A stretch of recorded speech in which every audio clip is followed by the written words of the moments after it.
And I think now is a good time to start. What do you think?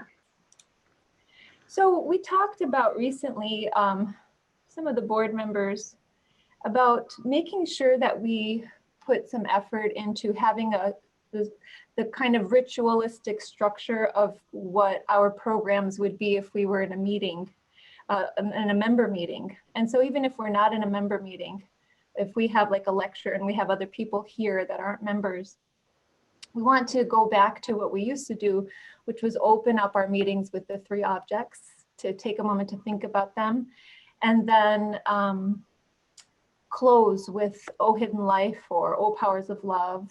And O Hidden Life is nice and short too. So we're probably going to have that close our session tonight. So what I'd like to do though is kind of give ourselves a chance to use the reading of the 3 objects as like a way to center ourselves as well, and really put ourselves in communion, I guess, with these ideas and with the spirit of Theosophy. So I will suggest that we close our eyes and just have a moment of silence.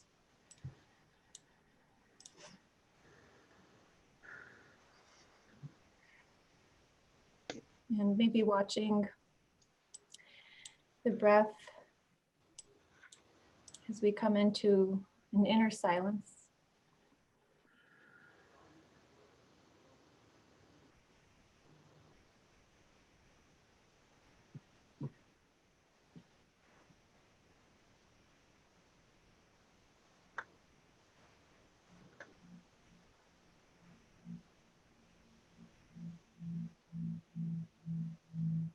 Relaxing in the body, settling the emotions,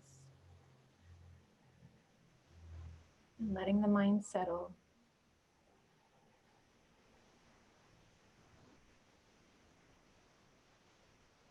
So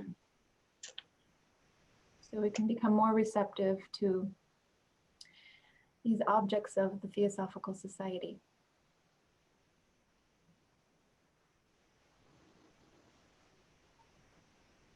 First and foremost, to form a nucleus of the universal brotherhood of humanity,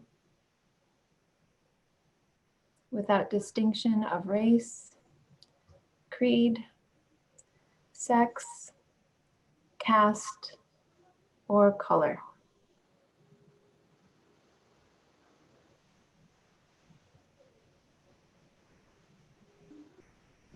Secondly, to encourage the comparative study of religion, philosophy, and science.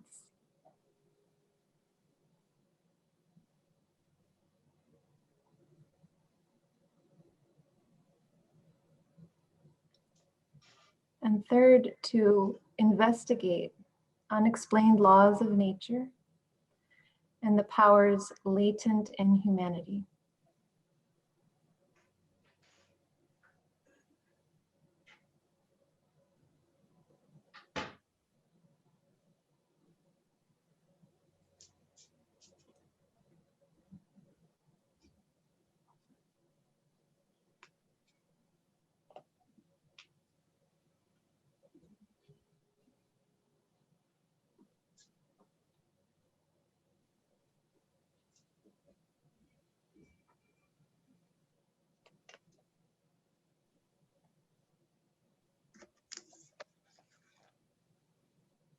And then just taking a moment to, as we are in each other's presence, to feel harmony with each other.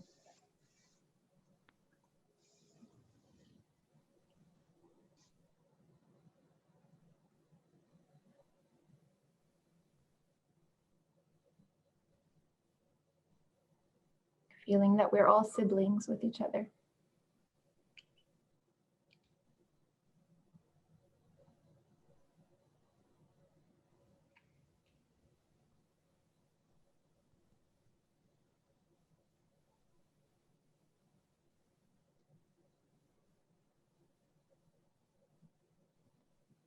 Thank you, everyone. Thank you for being here and sharing your time with this group. Thank you, Kate, who will be presenting a little bit and then facilitating a discussion amongst us. So with that, Kate, it is yours. Thank you. Okay, so why am I reading this book tonight? Well, I like to read, and I like to read to people out loud, and what better way than to read out loud to my friends at a Friday night discussion, kind of just to get it out of my system. I used to read to my son, and I loved it, and he's 20 years old now, so it's a little hard for me to read the books we used to. One of my favorite ones was Brother Eagle, Sister Sky. And I chose this book because to me, it has a deeper concept. And within it, I find that it's about letting go and sacrificing, knowing what the future holds. Now they say this message is from Chief Seattle. Digging deeper, after I chose this book to read to you guys, I found that this message is truly just a translation, and possibly and I could sorry, not a lot of it is from Chief Seattle himself, because it's been so long since his talk in front of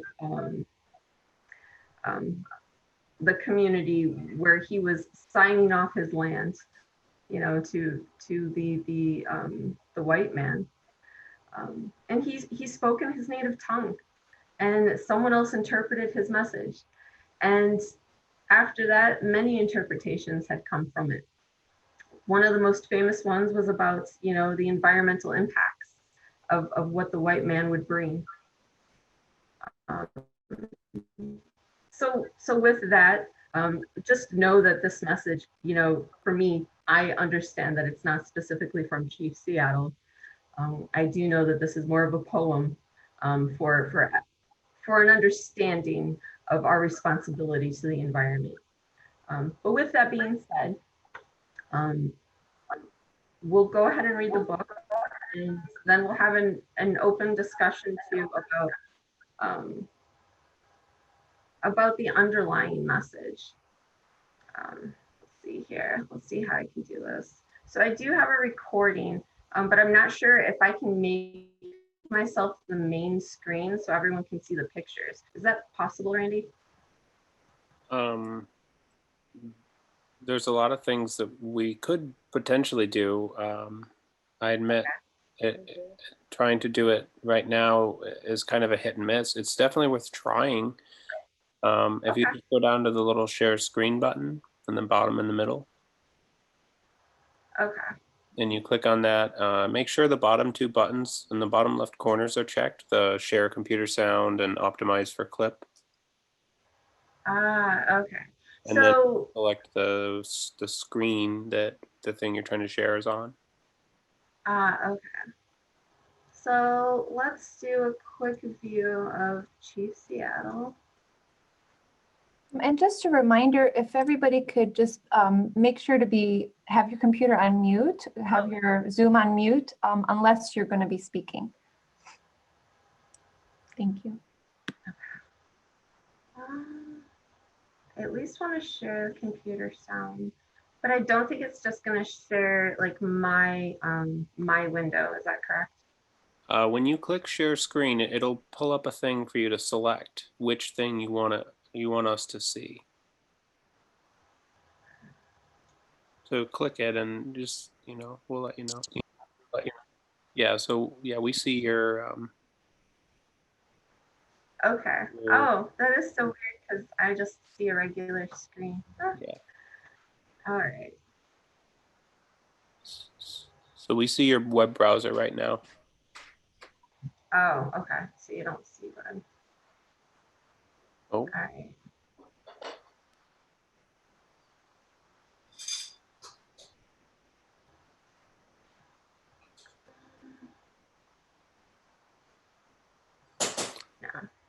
So we'll just have to do the sound. That's okay. So, I didn't know this was recorded, so I guess we'll see if it works, you know. Okay, I'm gonna press play, and if you, let me see here.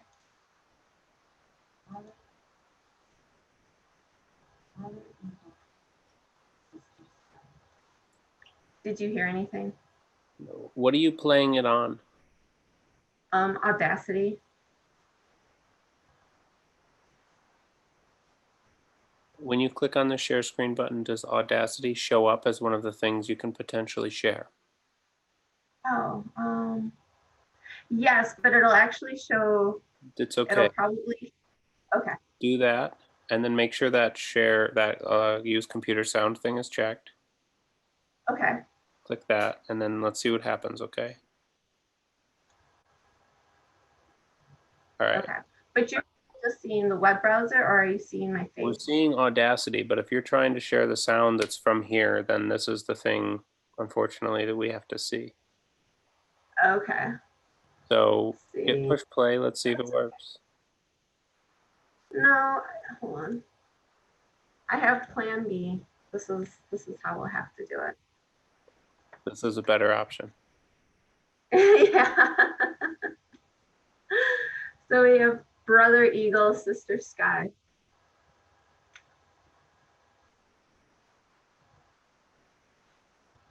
And the paintings are by they're by Susan Jeffers. I don't know if you guys can see it. There we go. I feel like that's better.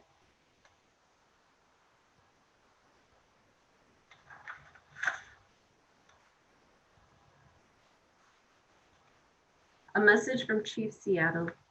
And this is from the Scholastic Book Club edition. I've had this book for quite a while. In a time so long ago that nearly all traces of it are lost in the prairie dust, an ancient people were a part of the land that we love and call America. Living here for thousands of years, their children became the great Indian civilizations of the Choctaw and Cherokee, Navajo, Iroquois, and Sioux, among many others. Then white settlers from Europe began a bloody war against the Indians, and in the span of a single lifetime, claimed all the Indians' land for themselves, allowing them only small tracts of land to live on. When the last of the Indian wars were drawing to a close, one of the bravest and most respected chiefs of the Northwest nations, Chief Seattle, sat at a white man's table to sign a paper presented by the new Commissioner of Indian Affairs for the territory. The government in Washington, D.C. wished to buy the lands of Chief Seattle's people. With a commanding presence and eyes that mirrored the great soul that lived within, the chief rose to speak to the gathering in a resounding voice. How can you buy the sky? Chief Seattle began. How can you own the rain and the wind? My mother told me every part of this earth is sacred to our people. Every pine needle, every sandy shore, every mist in the dark woods, every meadow and humming insect, all are holy in the memory of our people.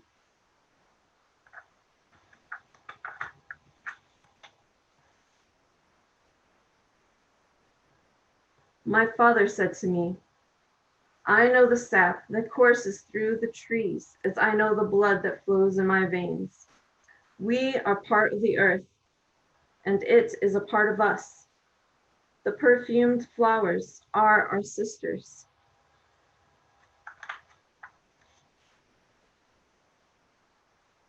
The bear, the deer, the great eagle, these are our brothers.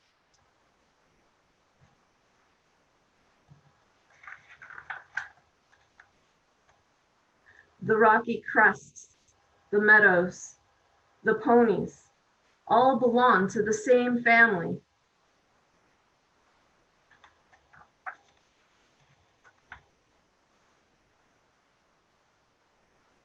The voice of my ancestors said to me, the shining water that moves in the streams and rivers is not simply water, but the blood of your grandfather's grandfather.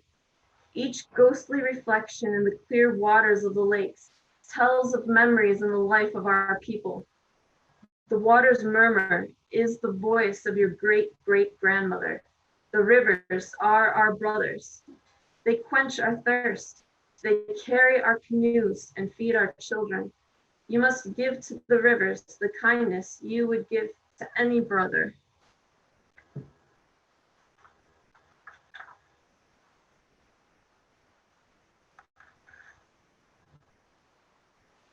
The voice of my grandfather said to me, the air is precious.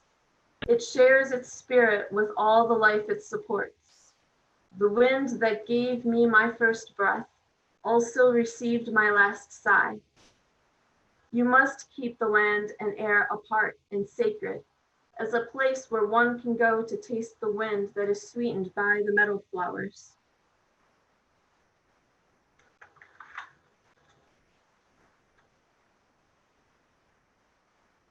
When the last red man and woman have vanished with their wilderness, and their memory is only the shadow of a cloud moving across the prairie, will the shores and forests still be here?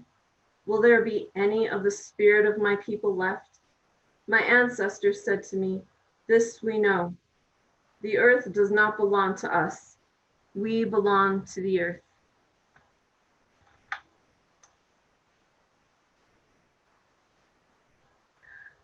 The voice of my grandmother said to me, teach your children what you have been taught. The earth is our mother. What befalls the earth befalls all the sons and daughters of the earth.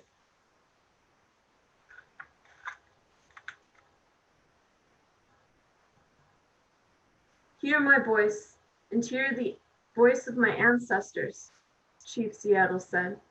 The destiny of your people is a mystery to us. What will happen when the buffalo are all slaughtered, the wild horse is tamed? What will happen when the secret corners of the forest are heavy with the scent of many men?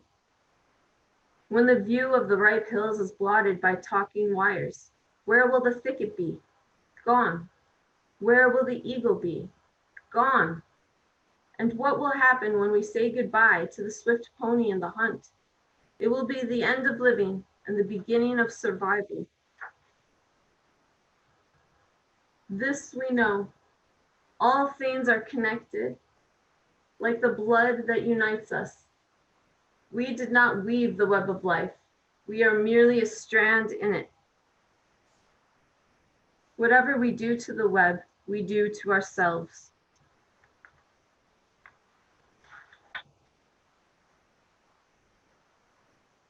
We love this earth as a newborn loves its mother's heartbeat. If we sell you our land, care for it as we have cared for it. Hold in your mind the memory of the land as it was, as it is when you receive it. Preserve the land and the air and the rivers for your children's children, and love it as we have loved it. And I want to read the message from Susan Jeffers. Now, the origins of Chief Seattle's words are partly obscured by the mists of time. Some call his words a letter and some a speech. I personally call it a poem. What is known is that Chief Seattle was a respected and peaceful leader of one of the Northwest Indian nations. In the mid-1850s, when the government in Washington, D.C. wanted to buy the lands of his people that were exhausted and defeated, he responded in his native tongue with a natural eloquence stemming from his oral tradition. His words were transcribed by Dr. Henry A. Smith, who knew him, and that transcription was interpreted and rewritten more than once in a century. Joseph Campbell adapted and brought Chief Seattle's message to a wider audience. I too have adapted Chief Seattle's message in Brother Eagle, Sister Sky. What matters is that Chief Seattle's words are inspiring, and they continue to inspire, a most compelling truth. In our zeal to build and possess, we may lose all that we have. We have come late to environmental awareness, but there was a thundering message delivered a century ago by many of the great Native American chiefs. Among them were Black Elk, Red Cloud, and Seattle. To all the Native American people, and every creature and part of the earth was sacred. It was their belief that to waste or destroy nature and its wonders is to destroy life itself. Their words were not understood in their time, and now they haunt us, and now they have come true. But before it is too late, we can still listen. And that was Susan Jeffers.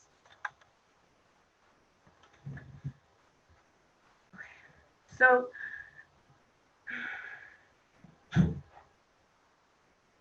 I find that reading this book, it's still, even I have the experience now of understanding that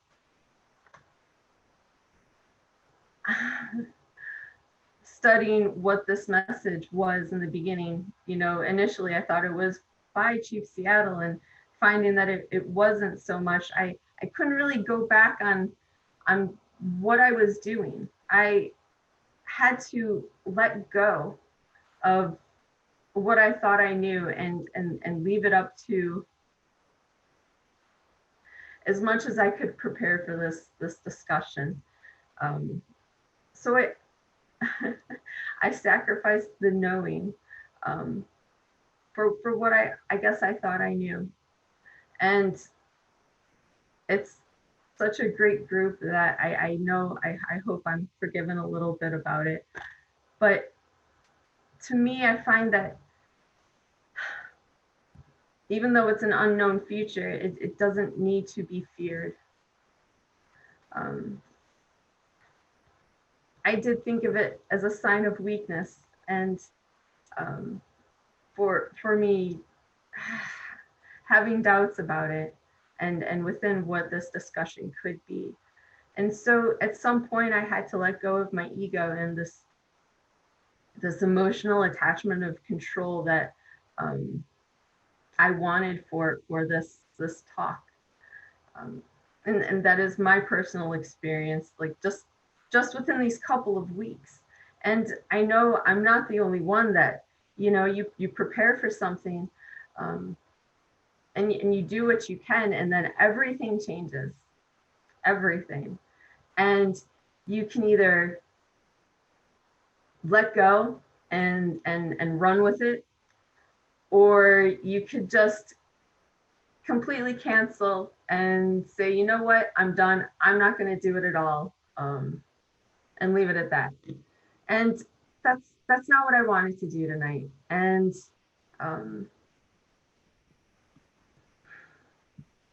I guess I want everybody to know that, you know, you're not the only ones, or none of us are the only ones having these fears of the unknown and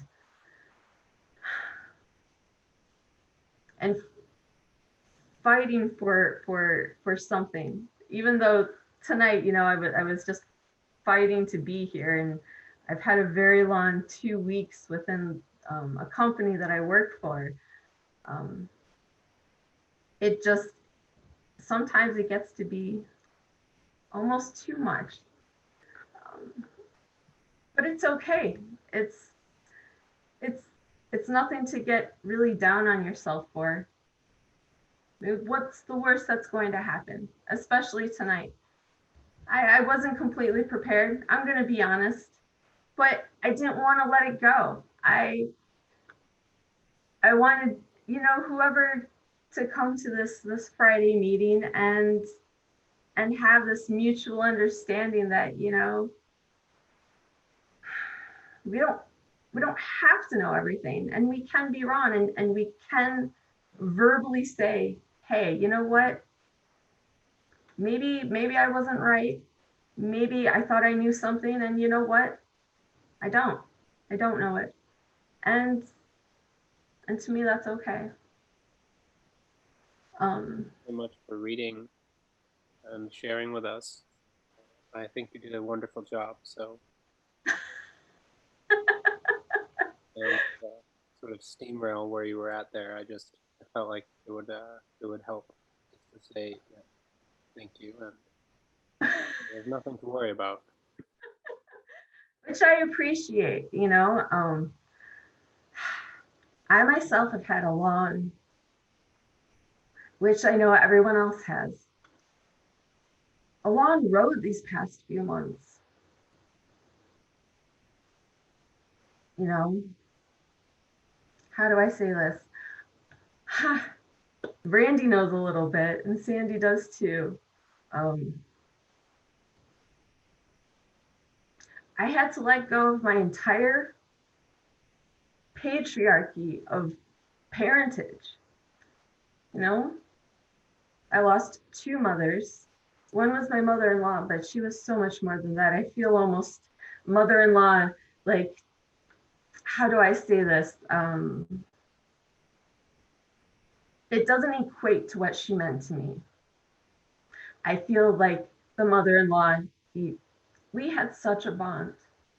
And it was such a surprise that it was time for her to transition to the next. And my mother passed not too long before that.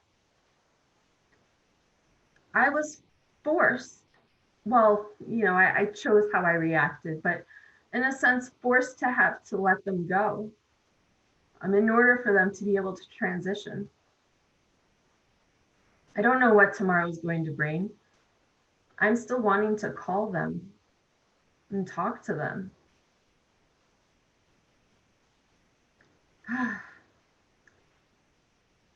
And it's getting easier. Go ahead, Randy. I want, you know, what you're saying is just connecting with things from the story to me. And it's like, I know that in a space like this, we're far away from each other, but we're closer than we ever could have been. I mean, you know, in reality, you're 12 inches from my face. And so, you know, in a very direct and important way, your pain is my pain. And I think everyone here in some way has some connection to what you're sharing. And while it's not a complete understanding, it's a comparable situation. And so, you know, that's what Chief Seattle's message was all about. That's what the underpinnings of Theosophy are all about. It's that we're all connected. We're all part of the same set of conditions. And yeah, and I no, I think to think that we are alone is to give a disservice to humanity in times, and that it's important to remember that, you know, it is your moment, yes, but there are so many others that are having very serious moments as well, and sometimes the same types of moments. And I guess that's what tonight was really about, is to bring us together in this intimate moment to kind of validate everyone's moments and whatever they're going through. You know, I know I'm not the only one who has lost parents this past year. There's so many people, not just me, maybe not quite my circumstance, but for sure, it's everyone has been affected. Everyone. And every time I read Brother Eagle, Sister Sky, I get emotional. Because here this people fighting tooth and nail to keep what they believed was right. They were the caretakers for the land. They didn't believe that they owned it. They knew that they did not, but they were the caretakers. And at some point, they had to have realized that it was time to pass the torch on, even though they may not have supported who the torch was going to. But they understood that it was so monumentous of what was happening that it was bigger than them. Because they did realize, even before, you know, the white man did. I mean, look at us, we're still just getting to that point. That there's so much more than just living a singular life. Um, let's see. Oh, go ahead. Um, does anyone want to share a story that they've been experiencing that they, I don't know, would like to share about letting go and not knowing what tomorrow will bring?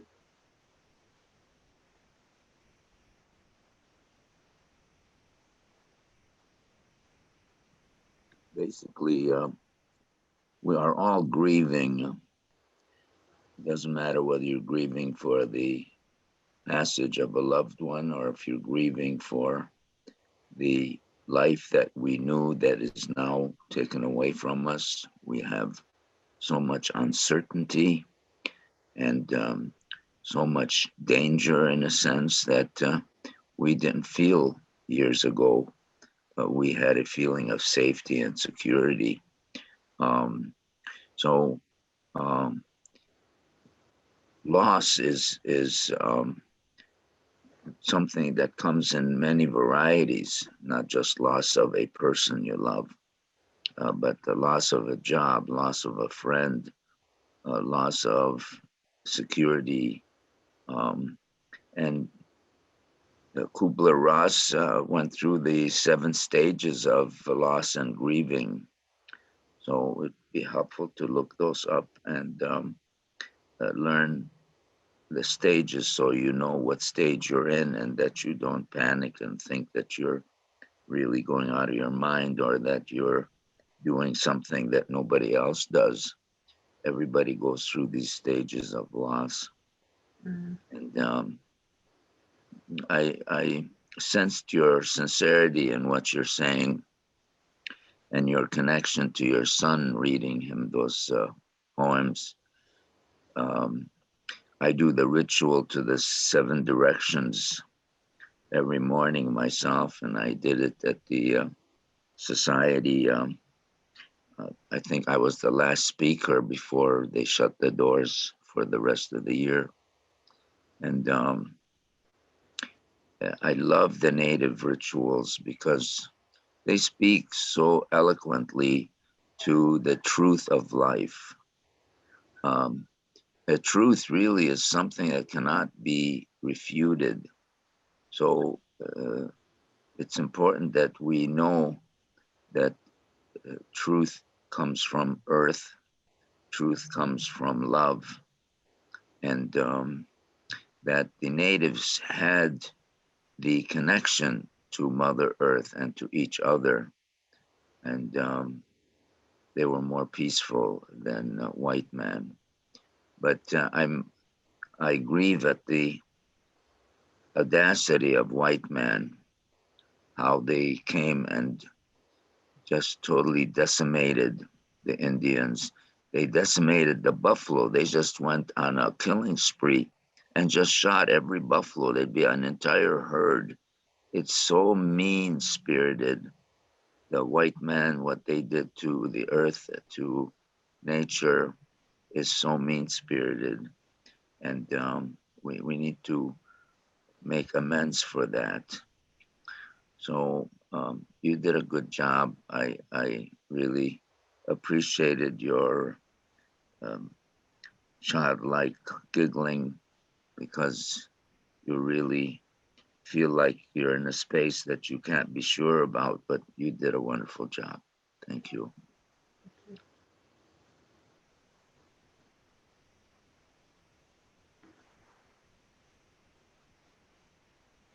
Was there anyone else who wanted to share?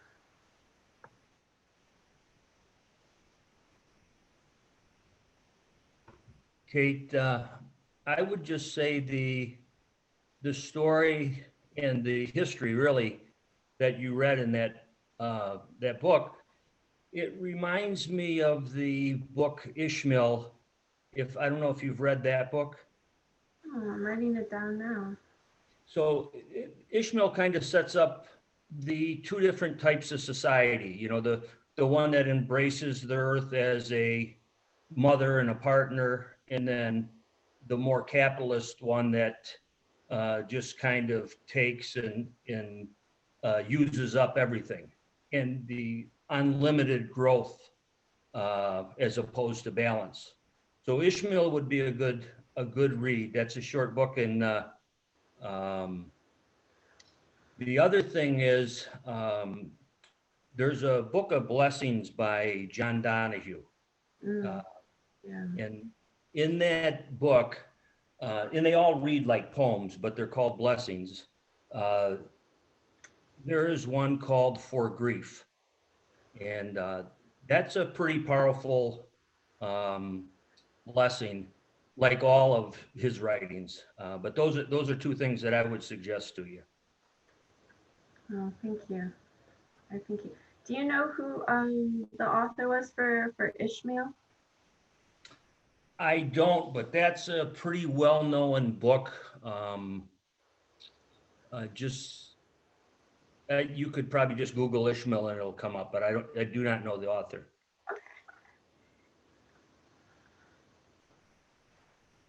I think it was God.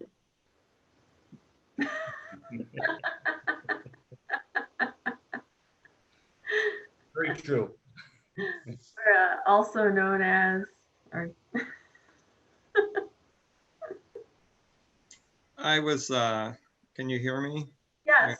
Yeah, okay. I was just contemplating on the story more, and then I'll say something about your personal situation that I thought of. But is that, you know, we are obviously in this global warming and all this business. And I think this Texas story that's been out is kind of almost the opposite of where Seattle was, you know, like it's people blaming one another for a failure of you know, taking care of the people of Texas. And meanwhile, the reason that that's happening is because they're not paying attention to the earth, right? And it's totally capitalist, you know, and it's just an interesting, that's what came to mind, you know, was the Texas situation as opposed to the story. And then with your personal business in 2016, I had 5 people in my life in 6 months die who were not relatives, but they were all very close friends, older people. Some of them I knew were going to die and some I didn't and all that. It was a surprise. It was like another one. And I really kind of walked around in a stupor for like another 6 months. So I can relate to, you know, having multiple people pass in a short period of time. So yeah. It's hard to do. Yeah. There's no words to describe it, and you feel I don't know. I guess my foot's kind of in my mouth too, because before all of this I was not understanding the concept of, you know, I didn't lose people. I know where they went, but at a point I feel the loss of the physical presence. Yeah. So that it's funny how life works sometimes, where not that it's always meaning to give you so much pain, but to give you those realizations of that's what it means. Okay, now I'm really feeling the full circle of that effect. I can't really call them. They're not going to call me and ask me how my day is, as they usually do. There are no words to describe it sometimes. And sometimes you really have to physically remember to breathe. Yeah. Well, you know, life is always changing and some changes are very difficult, but and that kind of relates to the story too, because he was saying that, you know, the white man is taking over. We have to let this happen. It's going to happen. It's the next thing. And I think that's true of with global warming now, with death, with all these things. It's kind of change is kind of a theme in all of this, and accepting it, I guess, and going. And how we accept it. Learning to flow with it, or, you know, feel it, I guess. You know. Yeah. and not holding on to that that emotional want, that emotional desire for control, because some things it's not possible to control.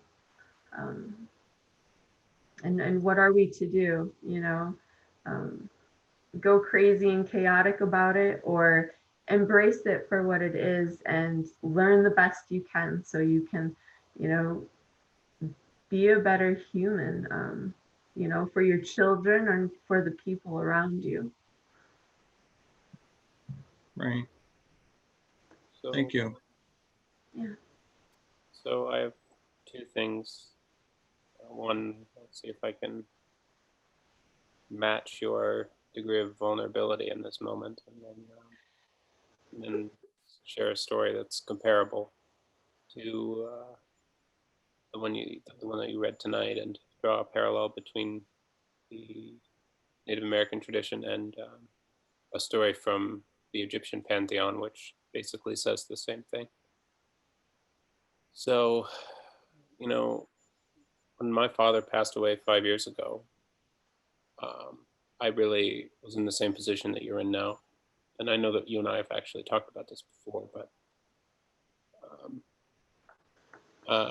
I just want to remind you that these things, they transform in beautiful ways, not only in sad and awful ways. And today I have a direct, personal, relatable moment that I think is a counterbalance to the things we've been focusing on so far, the pain and the suffering associated with loss. There's also something really beautiful.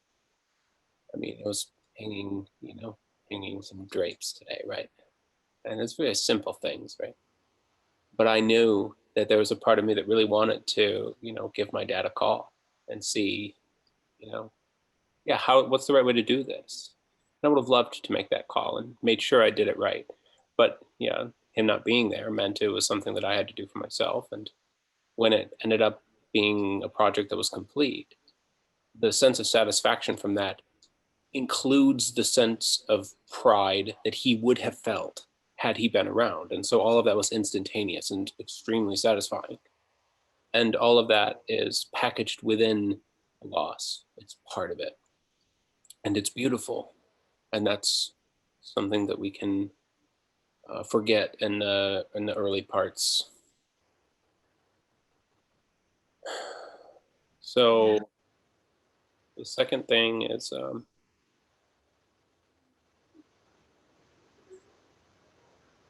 the Egyptian goddess named Neith, Neith. It's the goddess of fate. Sometimes it's a god, depending on which text you're reading. It's male or female, but the gender doesn't really matter. And the story is, roughly speaking, that Neith started off as like the leather worker, like the clother for the village tribe thing. And as the civilization grew and grew and grew, the person making the clothing became responsible for making the armor for the soldiers. And that wasn't the goal of the armor making originally. It was supposed to, protect. It was originally to protect the children. That was the function of the clothing. And sure enough, over time, the clothing was being used in order to spread something around the world. The civilization of Egypt became this large thing, and Neith was putting the same love into the armor that she was putting into the clothing, as if her children were still needing protection, even though they were going off and doing this demolition, this destruction, because she believed that it was for the greater good in some sense. And what that turned into over time was this web of love that was underneath all of civilization, this web, this big fabric that literally clothed the earth.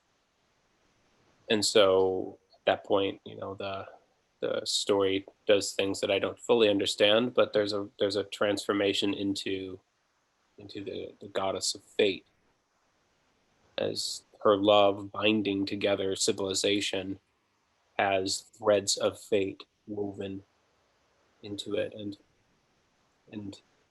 when that kind of underlying fabric is holding us all together, we doom ourselves by pulling on any single thread or destroying any part of the shirt, so to speak. So Thank you.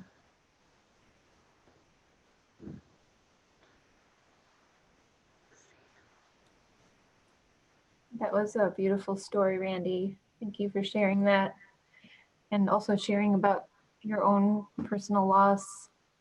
I think that, well, actually this morning I was reading about, not the details of it, but it was used as an example about, in Plato's writing, there's the mention that Socrates says that the true philosopher rehearses death daily.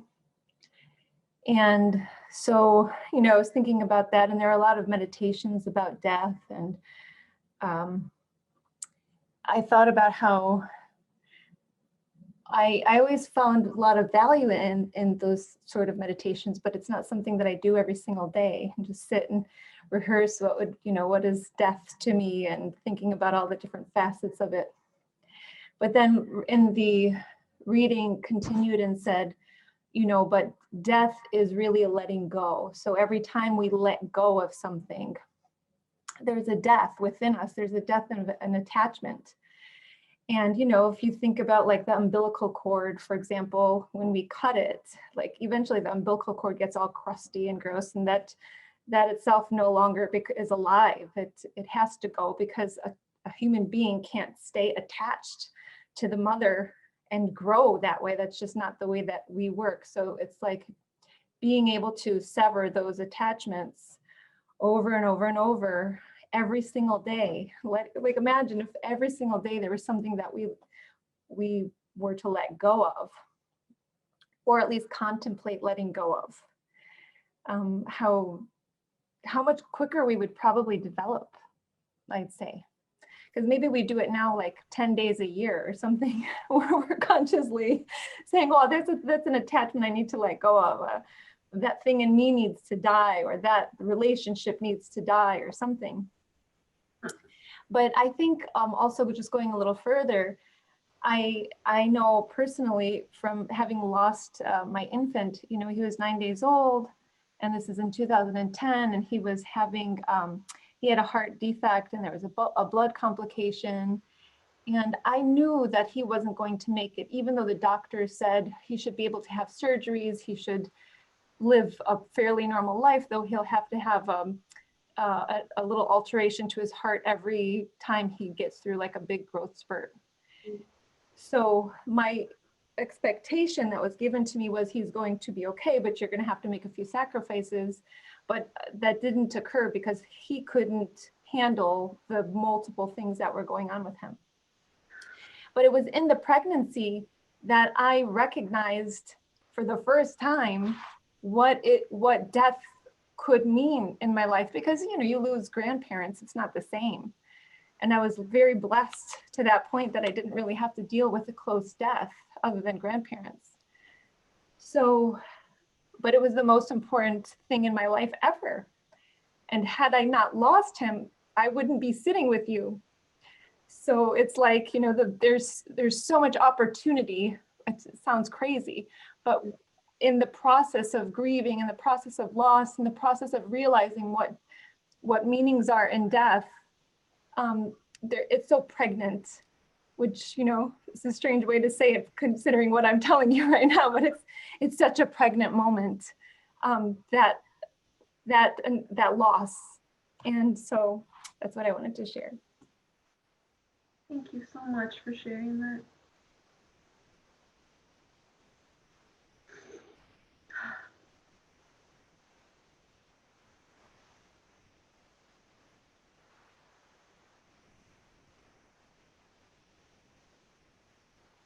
I feel a personal experience with this story because white man has tortured the Indians from the beginning, and we still do. We still leave them in reservations. We deny them all kinds of services. But that was hundreds of years ago.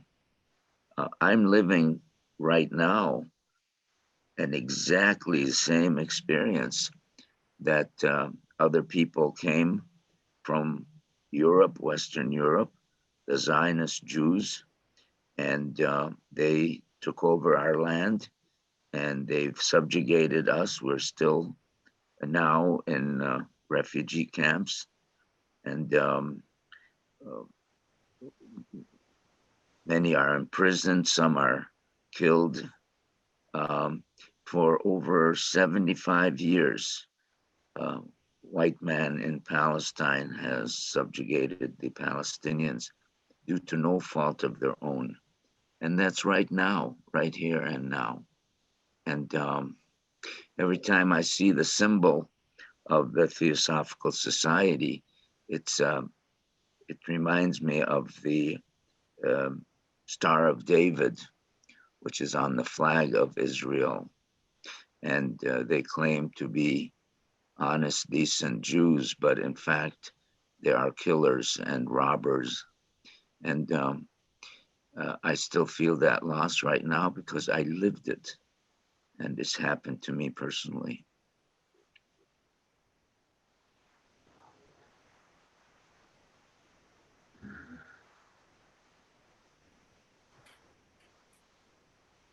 Yes, I would like to share my feeling about this topic. Can I? Please, please. Now I am 66 years old.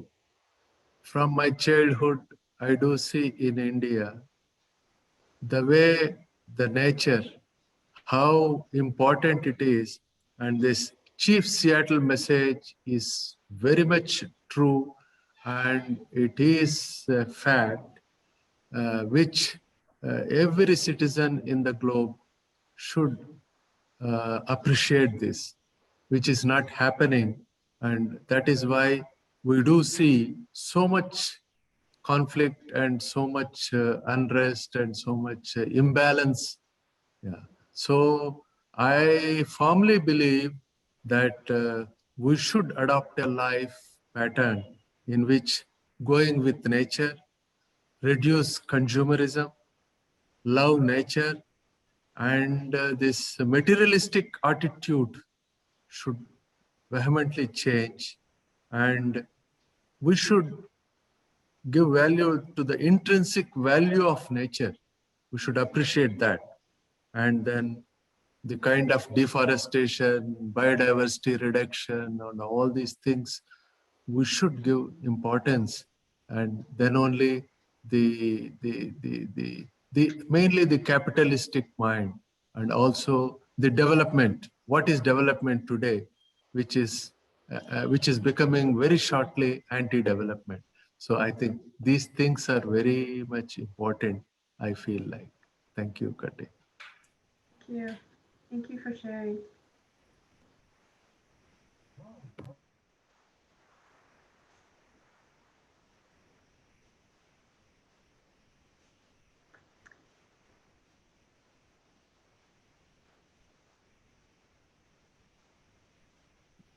So I'll go ahead and I have two quotes that I found that kind of relate to what we're talking about tonight, even though this is so much more than what I could have ever anticipated. So thank you. But one is um, it's from Oprah Winfrey actually, and it's breathe, let go. Remind yourself that this very moment is the only one you know that you have for sure.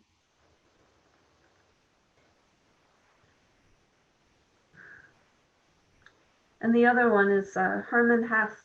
It's some of us think holding on makes us strong, but sometimes it is letting go.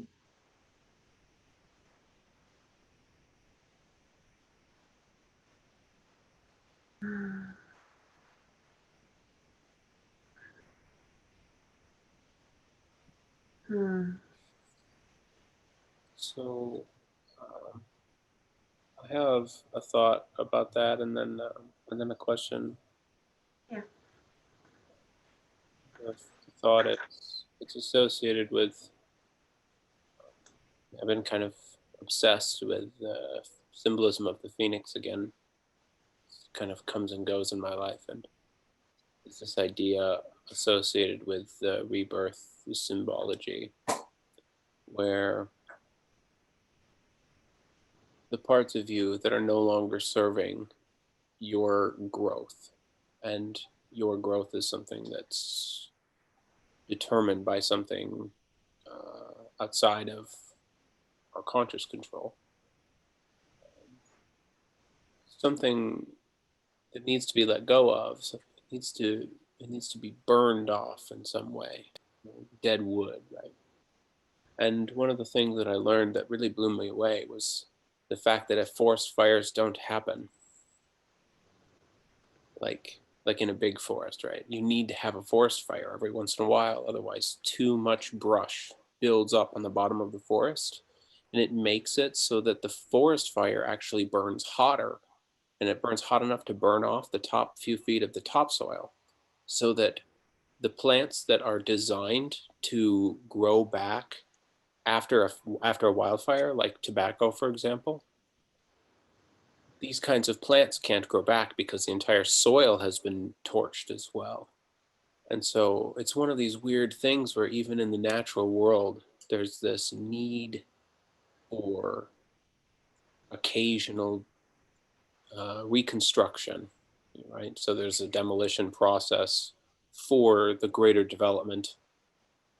And it's weird to think about that. But like, human beings are not responsible for all forest fires of all history. Yeah, there's something about it that's necessary for the earth. Now, we play our fair share in accelerating or making those things more devastating. There's no doubt about that. But there's something deeply true about like this idea that letting go must happen, not just that it should happen. That's reassuring. So that's the comment, and the question is, Kate, I'm wondering, when's the first time you found this story, and kind of what was going on when you discovered it, so that it, I'm curious, like the context of your first encounter with it. Oh man. Well, memory does not always serve me well. Um,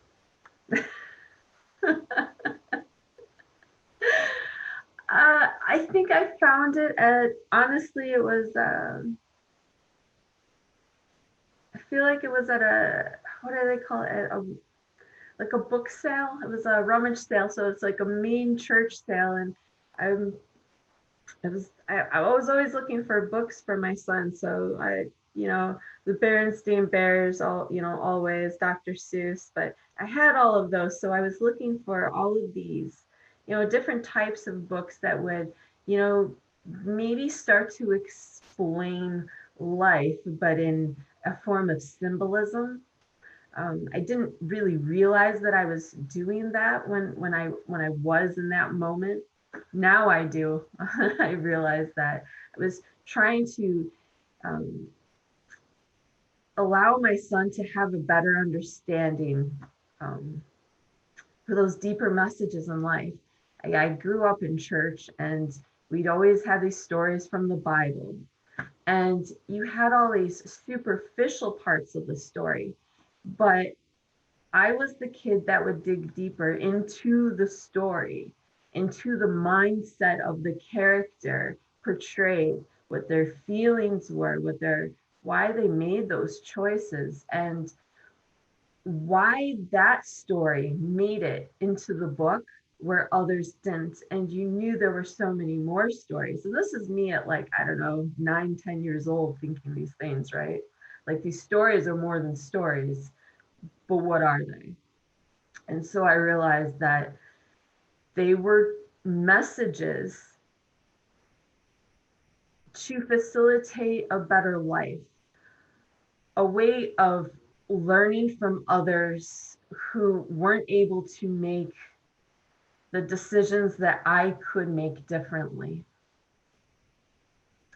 And so when I read this book, I immediately bought it. I think I bought it for, I don't know, it's a hardcover, so probably $1.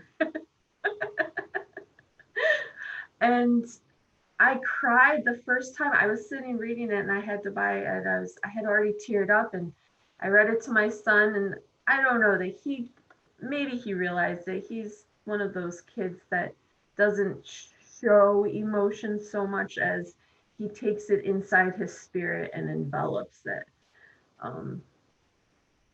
Yeah. So I don't know how old he was. I don't know, maybe 8 or 9. I stopped reading to him when he was about 10.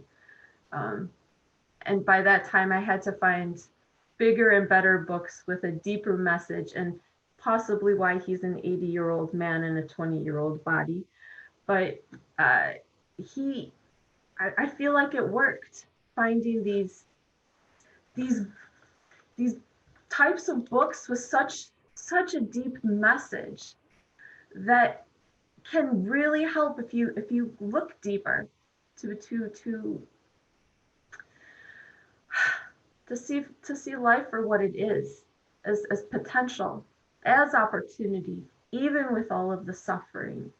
That you don't have to make the choices that everyone makes, and it's okay not to know what tomorrow is going to bring.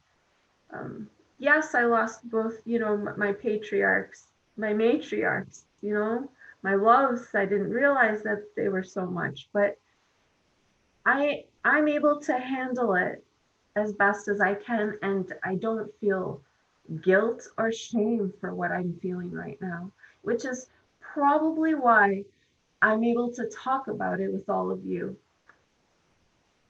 So yeah, to answer your question, I really don't know how old I was, but I was always on the search for books to read to my son, so he would have, I don't know, a leg up on life that money can't buy.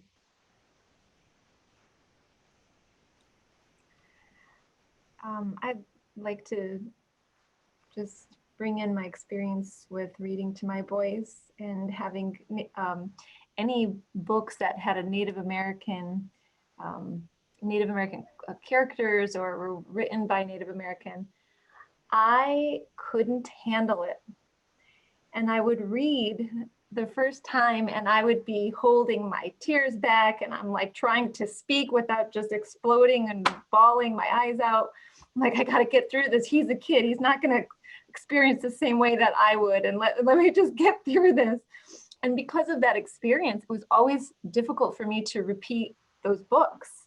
I just couldn't bring myself to do it. And I said, well, I read it the first time, so then it was super emotional. The second time shouldn't be so bad. That wasn't the case. Like, at least I knew when to start breathing more deeply so that I could get through a sentence. But it was, they're so touching, but always so sad, because really there's just so much deep meaning in them. And I think there's a lot of, there's to that deep meaning, there's always a sense of kind of like a sorrow from the books that I have. So it was hard to, receive and give that message and still have that sorrowful feeling, but it's important for children to get that too. And so I always had a little bit of a tension of how do I give this to them and make it and be okay as a parent. And so I wanted to share that, but also what you were saying earlier was, that you didn't know that these words were, and they probably weren't, and that the words of the book were of Chief Seattle. But for me it was, and I think all of us probably, not to speak for everyone, but the message was so relevant to now. And I think it's always going to be relevant to now, based on the history that we've already lived. But I got curious about it. So I went and I looked up some of, to see if I could find one of the speeches. And I saw that there were 4 versions of the speech. I kind of skimmed through, and there was a little paragraph that I thought would be nice if I just read it and share it. And this was the version 1, it's called, by, it's the Smith version. And it's on a website of the Suquamish. So, you know, I figured, well, if a Native American group chose this one to put on their website, then maybe it's okay. So this is towards the end of the speech. And he says, a few more moons, a few more winters, and not one of the descendants of the mighty hosts that once moved over this broad land or lived in happy homes, protected by the Great Spirit, will remain to mourn over the graves of a people once more powerful and hopeful than yours. But why should I mourn at the untimely fate of my people? Tribe follows tribe, and nation follows nation, like the waves of the sea. It is the order of nature, and regret is useless.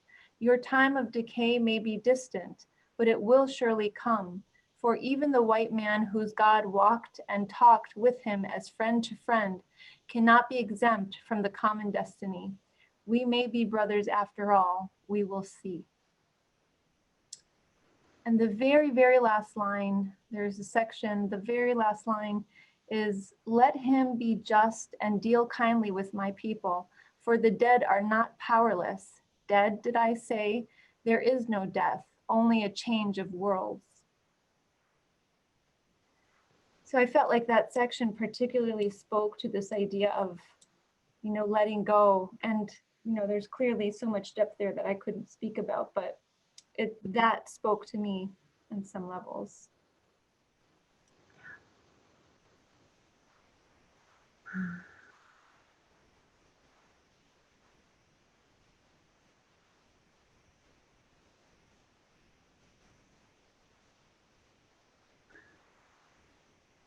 Sandy, I'd like to say something about what you were saying as far as, oh,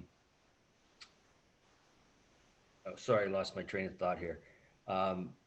What you were saying about being sad when you read these stories. And I think part of it is that we know honestly that those people living in balance is the right way to live. And our own, you know, method of living is, you know, is perverted in a way, and we try to make it balanced, but we're always working to make it balanced, where that other type of lifestyle is balanced. And I think that just kind of brings us sadness. So I agree with you. That's a beautiful point, John. Thank you for saying that.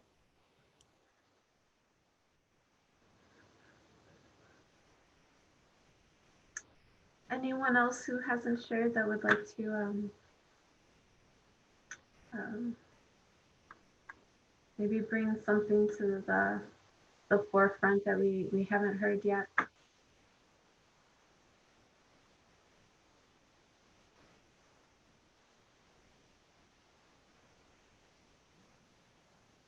You know, I'm experiencing a lot of racism, and especially in the last 4 or 5 years.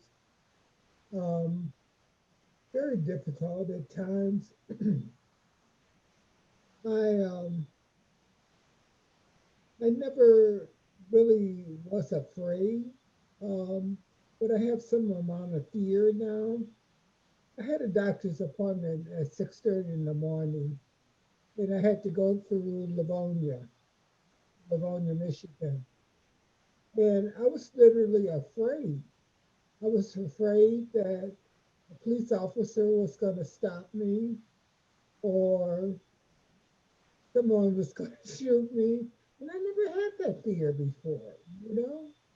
And it was really an eerie feeling. And there's a lot going on. It's just, we have so much to do. You have to realize that we're all one. There's no difference between us. And You have to give love. Love and God is the same thing, or whatever you believe in, the source or whatever. We're all one. There's no difference. God is God. And if we learn to love, and our goal is to forgive ourselves, to forgive others, we'd be better off, you know? That's all I want to add. Yes. Yes.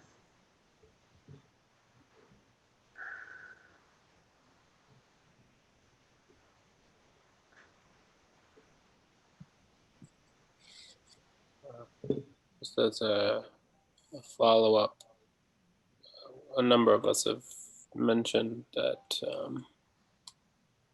death provides a sense of meaning in some deep way. I know I've shared a number of stories in my personal life about that in the past, but there's a useful parallel from the Iliad by Homer in the Greek tradition, where Achilles, the sort of strongest warrior basically ever, is talking to a priestess, and it's right before, like, she's afraid he's going to kill her, and there's this back and forth, and one of the things he says is, I'll tell you a secret: the gods envy mortals because their mortality makes every moment precious, precisely because it's fleeting. And given the choice, any of the gods would opt for a mortal life, something like that. And so, just another way to think about the same thing. It's sounds like a very in your moment, in a moment understanding that we think of it as a lifespan, a lifetime, and yet truly it's just a moment. But within that moment, there's so many moments, and each of them pass until that final moment. And I know I'm saying moment a lot, but that is what it is. You go inside this, I don't know, I mean, maybe it's like a mirror reflection, and if you put a mirror in front of that mirror and you're standing in front of it, the next thing, it's just your multiplicity and the depth of it. And with inside of that understanding, you realize that this is just the lining of another lining to complete this whole picture. And if we look at it like that, I think that, not that this life isn't serious or has its serious moments, but you can understand that each moment is truly precious, because you've already passed that moment and now you're on to the next one. And you can't really go back, because truly that moment that you were in, you were just preparing for the next moment, and you're always preparing for the next one and the next one and the next one. And so when you reach that final moment, if we are, so abashedly lucky to have that acknowledgement of our last moment, to realize how many moments we actually had.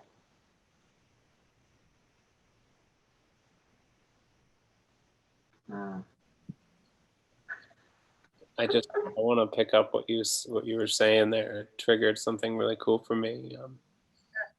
When you were describing the mirrors and what happens when you put a mirror in front of you and one behind you, and that sort of tunnel situation that emerges. And your comment was that we only really see the surface of something, or the first layer of it, or something. And the cool thing to me is that all of consciousness is this surface, right?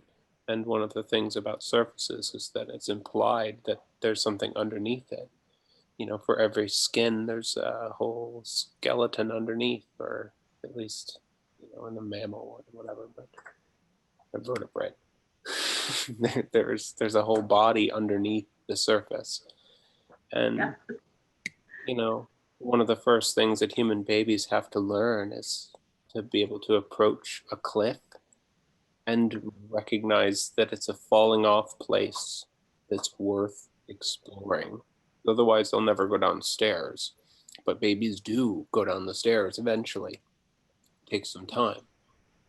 But like built into the idea of crawling is this deep need to explore what's beneath the surface. That's kind of amazing. And you have the mother who is like, no, don't go close to the stairs. And we put the gates for years, right? The bottom and at the top, and we're guarding them from ever exploring those cliffs. Kate, you reminded me of a couple of things. Well, first, when you said how many moments, and then you looked at us and it's like, how many moments? And it just looks like all I could hear in my mind was like infinite. And then it's like, whoa, she just helped me understand infinity. It's just this, not that I really do, but really, if you think about it, what you're saying is it's infinite. And then you also reminded me of, the clock where every number would be, it says now. So what time is it? It's now. Really. That's the truth. And we look at the numbers and say, no, it's 8:30. Yeah, we look at the time and say, oh, we're late. No. But are we late? I mean, that's, that goes into the philosophical understanding of, well, it depends on how you feel about it.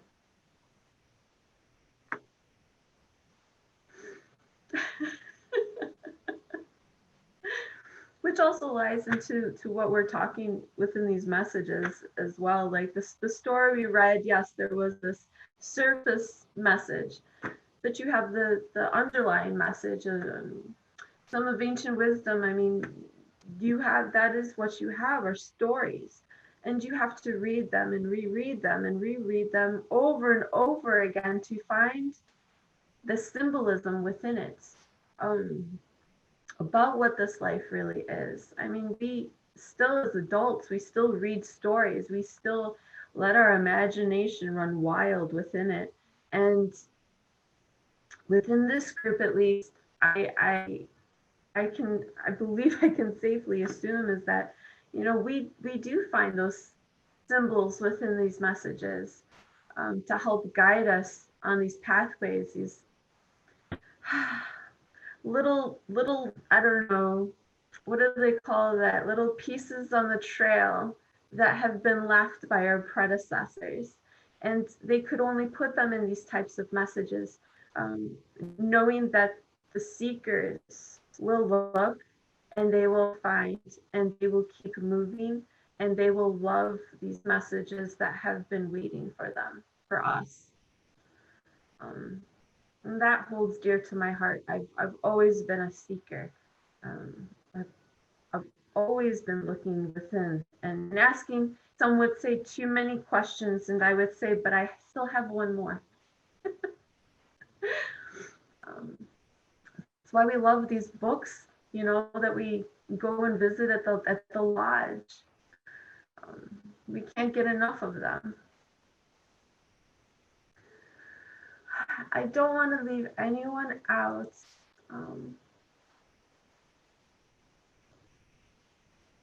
Anyone else is welcome as well, especially if you haven't, offered anything, you're more than welcome to do so.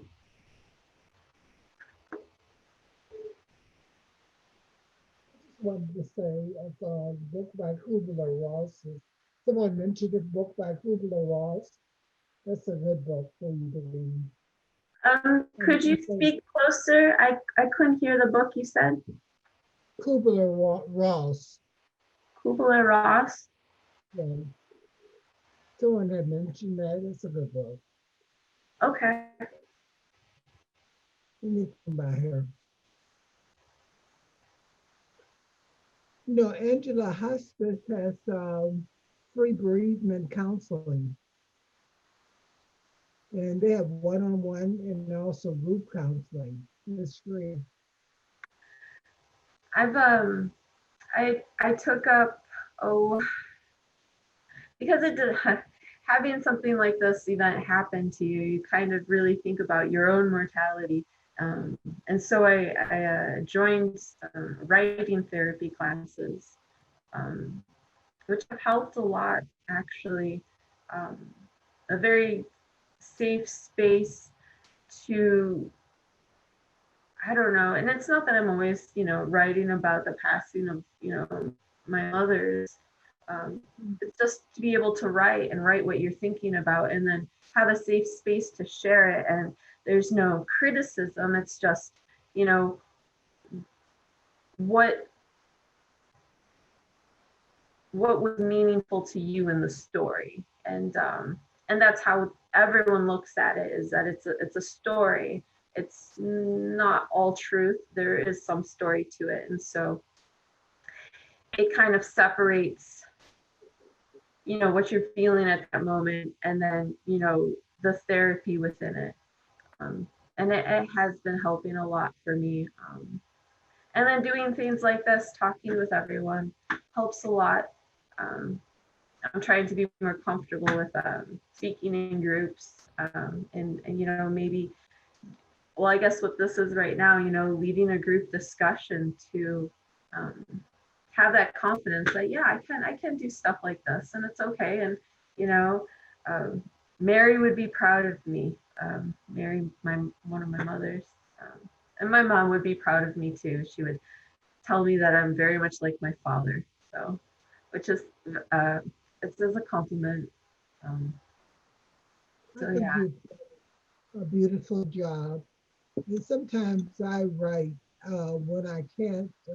I meditate a lot, and sometimes I have what they call DNS, Dark Night of the Soul, where I don't feel connected to God, or I consider myself a very spiritual person.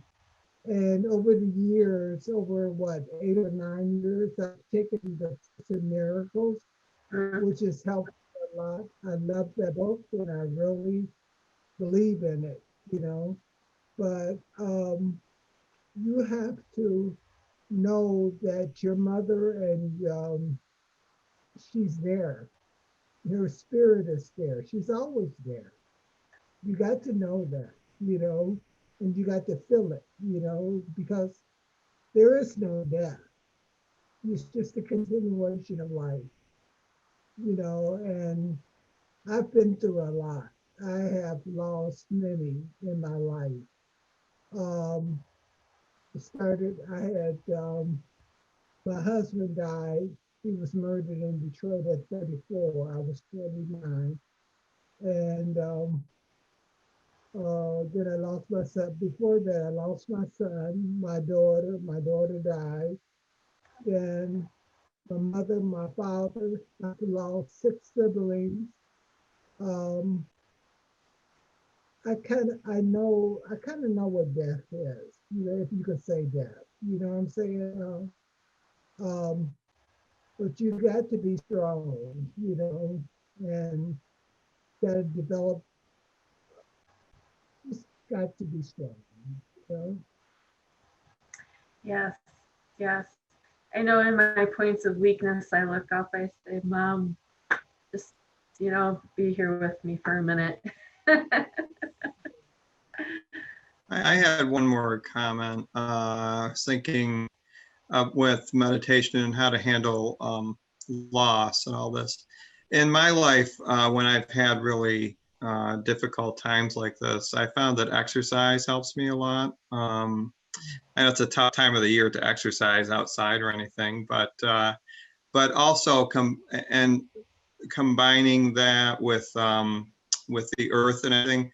I took a spirit animal class, and the teacher let us know that animals, spirits will come to you through animals. And so, like going for a walk, and even if you're just imagining it, but sometimes I think, oh, that robin in the spring or something is my older lady who I used to garden with here coming to help me in the spring, you know, or and so you maybe pay more attention to nature as you're walking, and it really helps. It somehow makes you powerful to sort of walk and meditate, and it brings a certain peace. I always found anyway.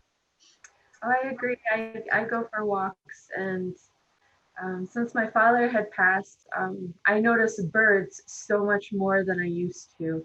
And he was a bird lover. His favorite was the finch.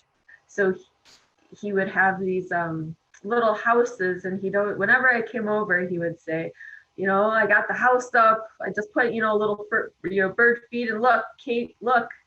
They're nesting. They're going to stay for the time being. I've been working for a year and a half, and they're here. And I was like, okay, Dad, you know, you got your finches. They're on the back deck. I'm happy for you. But after he passed, I don't know. It's like what you said. You start to notice a bit more, and I do that as well as I do that contemplative walking, and you know, just admiring the beauty of the surroundings, the trees, the meadows, the flowers during the course of the seasons, because not all of them bloom at the same time. But if you pay attention, you'll see the lily of the valley, you know, blooms and it's so fragrant in the first part of spring. And then you have the chicory towards the end. It's at the end of summer. But you have these birds too, they come in shifts, as what I've noticed, and they don't always like to be watched very much. So you kind of have to eavesdrop on what they're trying to talk to each other about.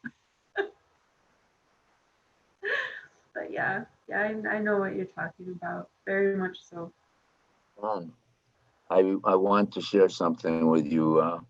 I'm not showing off. I just want to encourage you.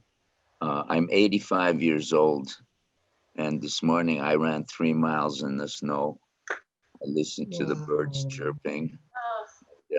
It's if you let the weather stop you, you'd never get to it. But the thing for me is I have neighborhood dogs. I don't have dogs myself. I used to, but I don't now.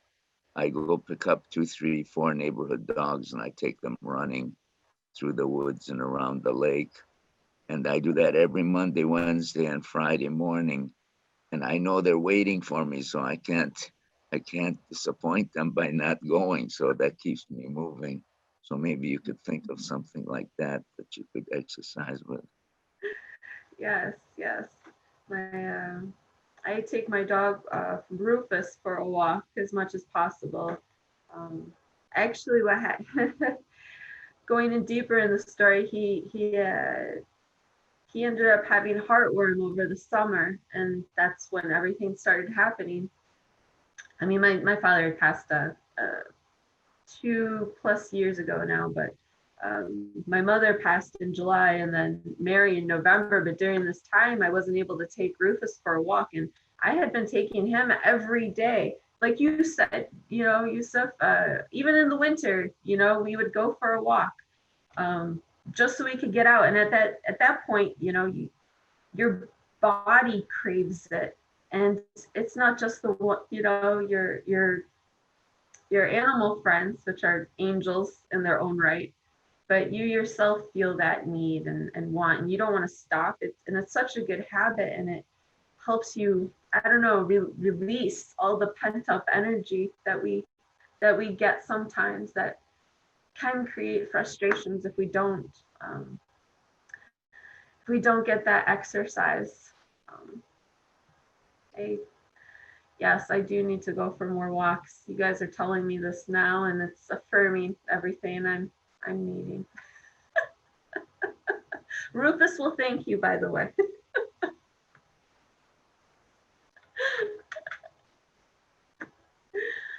Oh.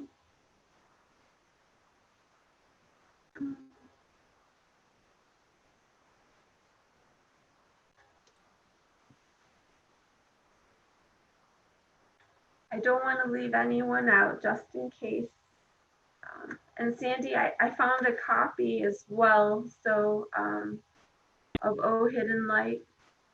It was in one of my books. So at the end, we could do a call and response if that's all right. Yep, that sounds great. Mm. You'll lead that for us? Yes, I would love to. I think it would be a nice end to such a, I don't know, beautiful therapeutic evening. I hope for not just me, but for everyone. Yeah, I think it's so important for us to talk about these things, especially in a group that has similar, to some degree, a similar spiritual foundation, that this is something we care about, and we can't always, not everybody has that orientation. So it is wonderful and healthy, and I'm so grateful that we have each other. Right. So I want to just make sure if there was anything else anybody wanted to share, because I just want to give some announcements before we close with Oh Hidden Life. If there's anything else anybody wanted to add to tonight. I'll add one more thing. I just want to thank everyone who came to hear the story, and you know, let me have the excuse to, you know, see all your beautiful faces. Okay, I think we all share the sentiment that we're so grateful that you chose this topic for us today, that you read to us like you read to your son. You know, you let us see the pictures, and you opened your heart, and that is an important example for us, because then we open our hearts, and this is what we all need to do in our lives. So thank you for inspiring us. I'm getting a little teary. So am I. I love you.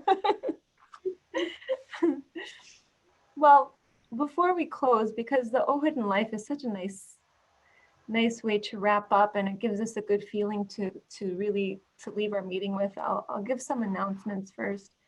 Yeah.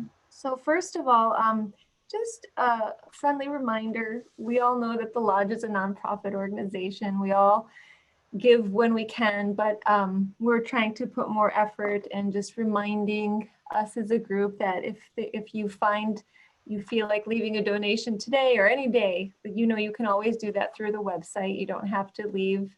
We don't have the box anymore to put at the lodge, but we still need what would have gone into that little bin. So thank you. Whenever you are able to give those donations, whenever you're renewing your membership, same thing, it goes towards the lodge and its expenses. And we've started to send now a weekly newsletter. So you saw that this week, where we're trying to, now that we have every Friday a program, we're trying to just, as many as we know of in the future, we're having them listed out. You'll have them sent or received Sunday or Monday, something like that. And that'll give you a good look into the future, so you can plan accordingly if there's something that speaks to you and you want to be here for it. And then the plan is to give a couple more reminders in the week for the Friday program. So then you would hear back on Wednesday with the reminder, and you hear back again on Friday with the reminder. And that is so that we can all, you know, stay up to date on what's going on. Because we do have a lot of national speakers coming. I haven't even told everybody else right now, the board, but we have Andre Claywell coming in, and he's going to be speaking about death. I think his talk is what happens when we die. That's going to be all out in April, but at least we know he's coming. And David Winfrey is going to be here in April too, here meaning Zoom. Randy is going to be talking in March. Daya has about right now in March and in April, at least one time each time, points to ponder, and astrology is typically the subject. So just to give you the feel, we have a lot happening, and we hope that some of it interests you and that you want to come back and we can see you some more.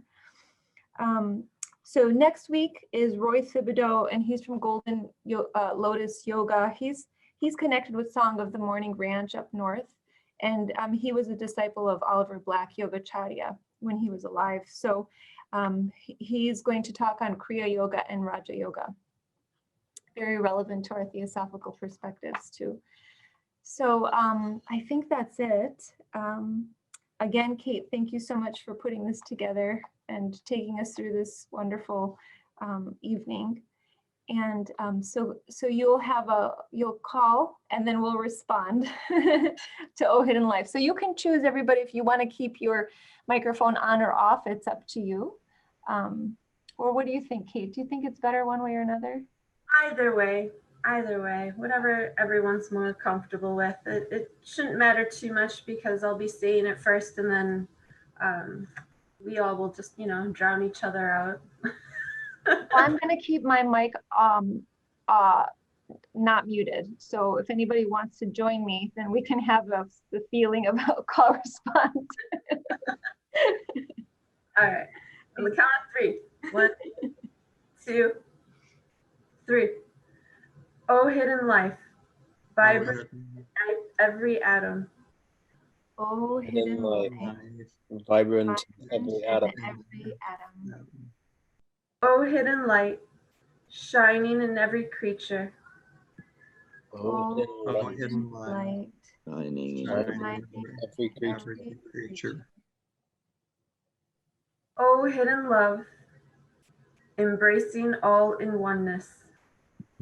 oh, Hidden hidden love, love, embracing all in oneness.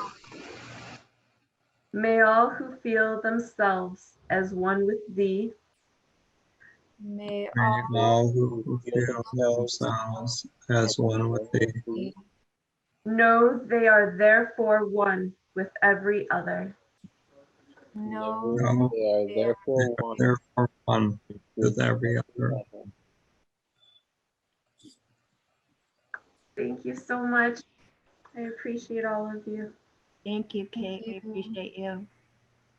Thank you, everybody. Thank So you. good to see you all. Thank you all. Bye. Good. Bye. Till next time. Yeah. Happy trails.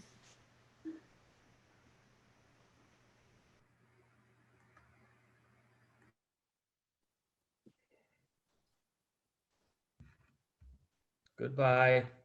I don't know how to